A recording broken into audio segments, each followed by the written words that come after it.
In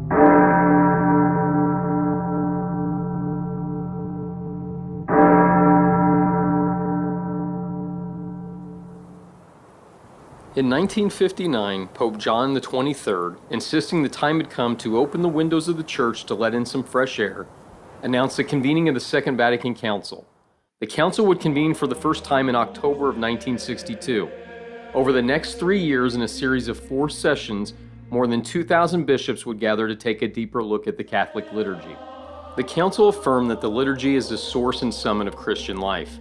It is the Eucharist that pours forth grace, sanctifying and glorifying the faithful as it calls us to a life of holiness. The Council also concluded that the liturgy only has its full effect when the faithful are fully conscious and active participants. It was with this hope that the Council set out to evaluate the liturgy and reform it where needed, removing features that did not serve the liturgy's utmost importance and restoring others. The Council did not change any beliefs of the Church. The most visible changes in the aftermath of Vatican II centered on the desire to include the laity, the people of the Church, as more active participants in Mass. Mass was permitted to be said in the vernacular or local language of the parish instead of Latin. Additional scripture readings were introduced into the Mass. Reforms to the liturgical calendar were made to focus more directly on the feasts of the Lord. Changes were made to the reception of communion and the role of laity. Lay people were tasked with reading the scriptures, leading the prayers of the faithful, and assisting with communion. In the Tridentine Mass, the priest celebrated Mass facing the tabernacle and altar, usually fixed to the back wall with his back to the congregation. The Council said that the older tradition of a freestanding altar used by early Christians should be preferred, with the celebration facing the people, and the altar location should be central so that the attention of the whole congregation focuses there. The Council concluded in December of 1965 under Pope Paul VI, and changes to the liturgy of the Mass began over the next few years. 5,000 miles away in Wendelin, following the retirement of Father Nice, Reverend Walter Myerscough was appointed pastor of Holy Cross and would guide the parish through an era of reform. Father Myerscough arrived in 1964 and was tasked early on with introducing the liturgical reforms of the Second Vatican Council. As the language and manner of worship changed, Father Myerscough, although not required, guided a change in the decor of the church. In the spring of 1966, the beautiful high altars installed in the old church in 1896, then placed in the new church in 1931, were taken down and replaced with a simpler, modern one which allowed the priest to face the congregation. The bust of gospel writers St. Matthew, Mark, Luke, and John, formerly decorating a circular pulpit, were placed on a new wooden structure behind the altar. The larger wooden crucifix from the old high altar, with the statues of the Sorrowful Mother and St. John standing on either side, were placed at the top of this wooden structure.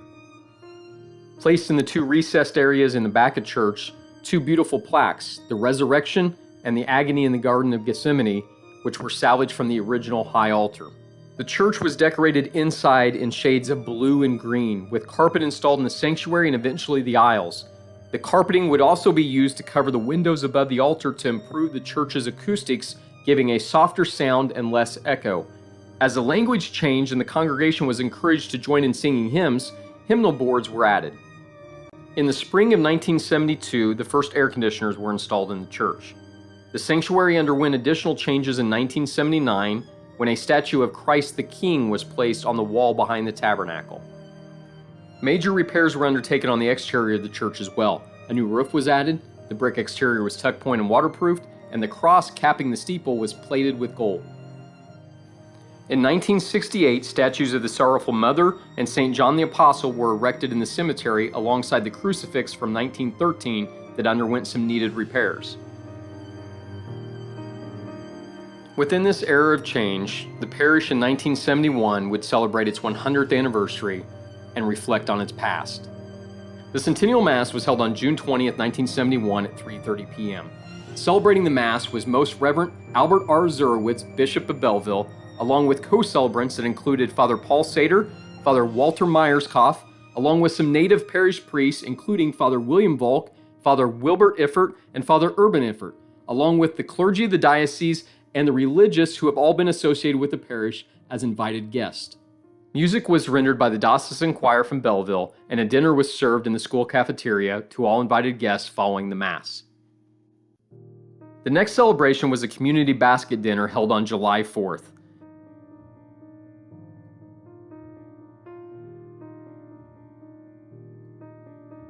At this time, various contests were held, such as Best Beard, Best Dressed Person, Couple, and Family.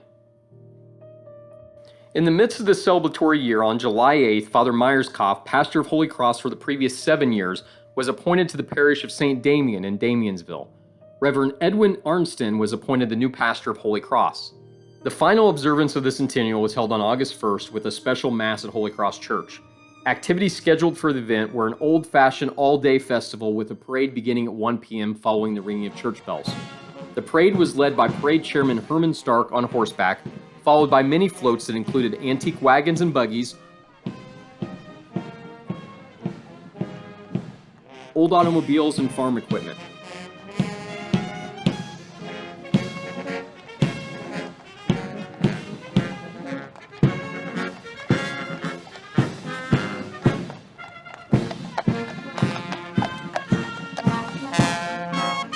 Various area marching bands furnished the lively music.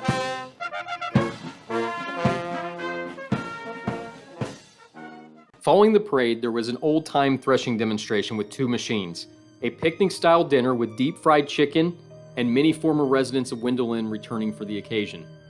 About 75 men grew out their beards for the Centennial and were known as the Brothers of the Bush. The old village jail acquired from Diedrich was placed on the east side of the old school and was used to include humorous events, such as a kangaroo court for members of the Brothers of the Bush who had either shaved off their beards or failed to grow a beard. An antique museum, horseshoe pitching contests, pony rides, concessions, mystery auction of donated gifts, and live music and entertainment were held throughout the day. The evening concluded with a dance at 8 p.m.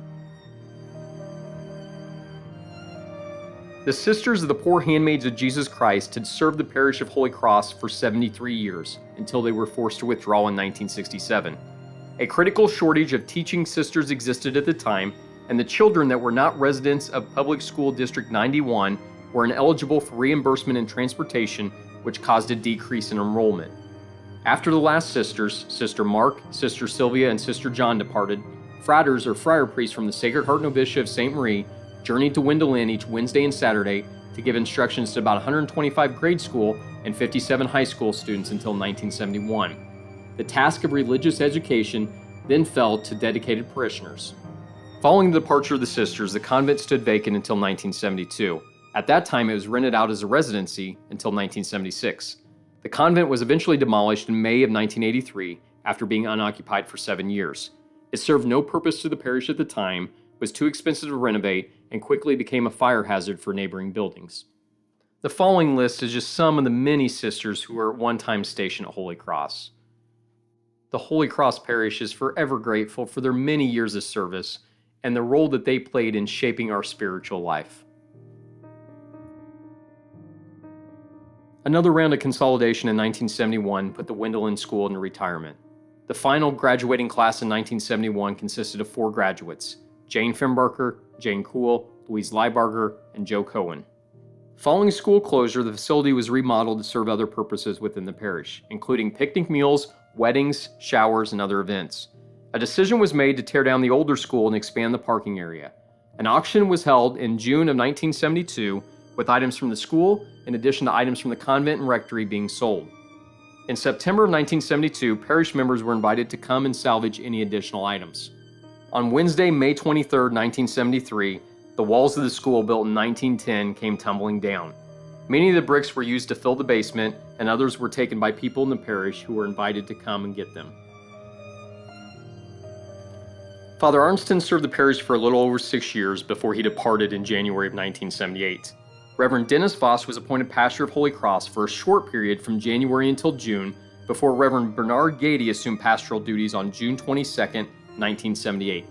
In late summer of 1979, a building committee was formed to plan for the construction of a new rectory and administrative building.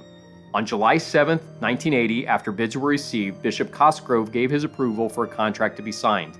The week of July 3rd saw the setup of a temporary office in part of the parish hall and the moving of Father Gady's living quarters to a large camper provided by Art Cool, parked just south of the parish hall. An auction was held to sell furniture and other items from the rectory. It was then tore down and construction on the new rectory began on August 25, 1980.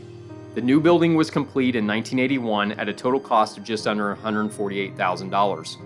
The center section contains living quarters, It has an attached garage on the east side. Office space and lavatory facilities for the church were located on the west side, along with a full basement that was divided for classrooms, storage, and a meeting room. Father Gady moved into the rectory at the end of February 1982, although his stay in the new home would be short, lasting only 6 months until Reverend Leo Reinhardt was appointed the new pastor on November 4th.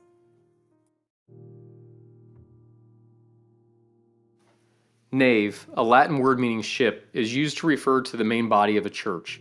And so it would happen that in 1988, Reverend William Gibson, a retired naval commander, was appointed the new pastor of Holy Cross to steer and initiate much-needed repairs on the ship. As a result of the ever-increasing role of laity, a parish council was formed in 1986, and in January of 1989, the council would adopt a resolution to make needed repairs and improvements to the exterior of the church. The exterior of the church at Holy Cross was last sandblasted and tuck-pointed in the mid-1960s, and had never really stopped leaking. Visible damage from age and moisture could be seen on the inside and outside of the church. In some places, bricks had fallen from the outside, and plaster had fallen from several large areas inside the church. The Holy Cross Pastoral Council intended for this initial resolution to only deal with the exterior of the church, which would be called Stage 1. This included cleaning joints and tuck pointing, sealing of steel windows where necessary, and waterproofing all stone and brick area. The next stage of the process would be interior repairs and improvements in the next few years.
On Sunday, September 11, 1988, Feast of the Triumph of the Cross, the parish celebrated the pastoral feast day with their first outdoor Mass.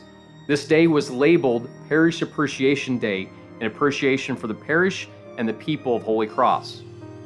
With resolve, the Holy Cross Parish had weathered the reforms of the past 2 decades, growing in size to 240 families and emerging stronger than ever.